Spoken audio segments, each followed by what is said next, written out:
Mabuhay at magandang araw sa inyong lahat.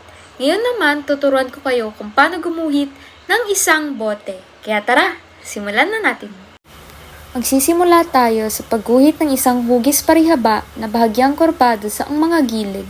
Ito ang katawan ng bote. Tandaan na ang mga gilid ay hindi tuwid, hindi medyo kurbada pataas, na nagpapakita ng balingkinitan na hugis ng bote.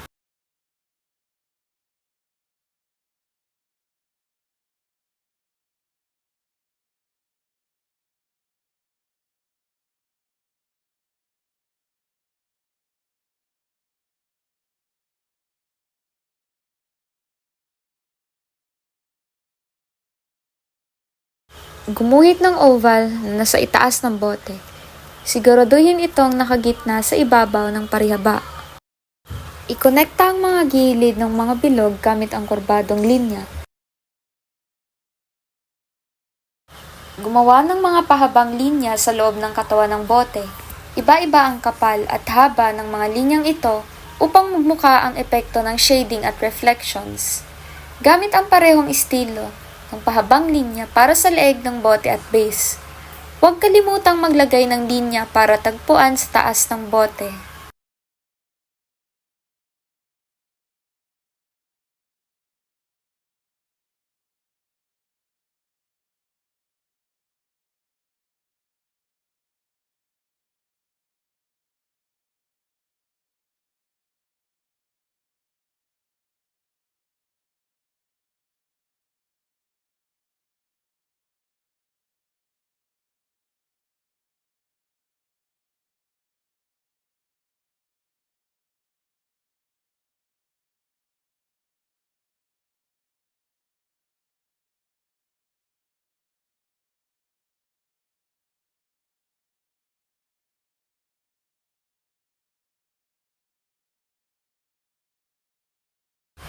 Gamit ang diagonal na linya sa ilang bahagi ng bote, magdagdag ng ibang cross-hatching, mga krus na linya, para ipakita ang anino at magbigay ng karagdagang detalye.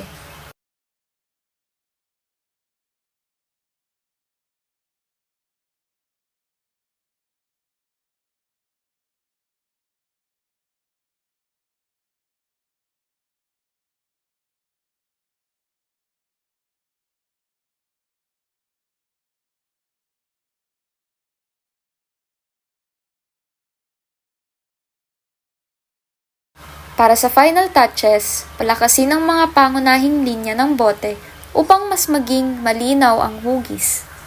Magdagdag ng mga maliliit na detalye, tulad ng mga light reflection spots sa ilang bahagi ng bote para magbigay ng realistic na drawing.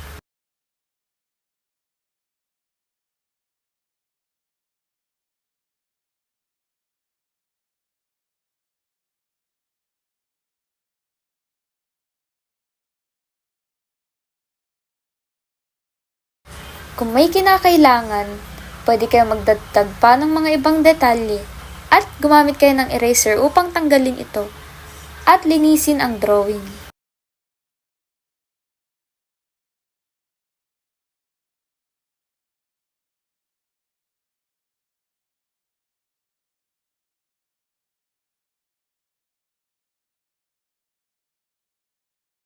At ayan, meron ka na isang realistic na bote. At natapos na din ang ating iginuhit na isang bote. Kaya huwag kalimutang mag-like at mag-subscribe para sa mas marami pang tutorials. Muli, paalam!